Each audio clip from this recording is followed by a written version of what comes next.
திவினேஷ் வாரத்துக்கு வாரம் பாடி வருகின்ற பாடல்களை பார்க்கும் பொழுது பல பேரும் தங்கள் கருத்துக்களை மெய் மறந்து கூறியிருக்கின்றார்கள்.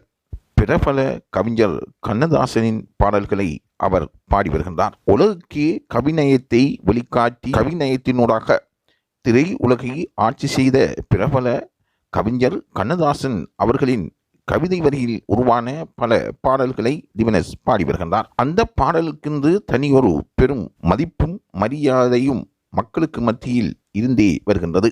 பழைய பாடலுக்கு உயிர் கொடுத்து படங்களை திரையுலகத்து மக்கள் என்றும் ரசிக்கக்கூடியதாக ஆக்கிய பெருமை கவிஞர் கண்ணதாசனை சாரும். அந்த பாடல்களில் இருக்கின்ற அற்புத வரிகள், அதில் இருக்கின்ற தன்மை, அந்த பாடலுக்கு இருக்கின்ற உயிரோட்டம் எல்லாவற்றையும் அறிந்து பாடக்கூடிய திறமை டிஎம்எஸ் போன்ற பிரபல பாடல்களுக்கே இருந்து வந்தது. அப்படியான பாடல்களை தெரிவு செய்து திவினேஷ் என்ற சிறுவன் பாடி வருகின்றான். ஆனால் அவனுக்கு நேரடியாக இன்னும் 4வது இறுதிச் சுற்றுக்கான வாய்ப்பு வழங்கப்பட்டிருக்கின்றதா என்று பலரும் கேட்டுக்கொண்டிருக்கின்றார்கள்.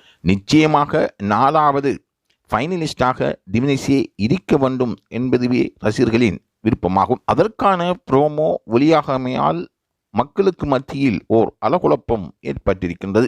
நாங்கள் அறிந்த வரையில் 4வது ஃபைனலிஸ்டாக திவினேஷ் தெரிவு செய்யப்படுவதும் அவருக்கான வாய்ப்பு கிடைக்கப்பட்டிருப்பதாகவும் அங்கிருந்து கிடைக்கும் தகவல்கள் தெரிவிக்கின்றன.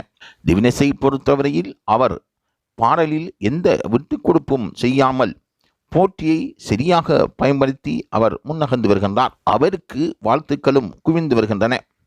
தொடர்ந்தும் அவருடைய முன்னேற்றத்தில் லைவ் தமிழ் செய்திகள் பங்களிப்பு செய்து வருகின்றன.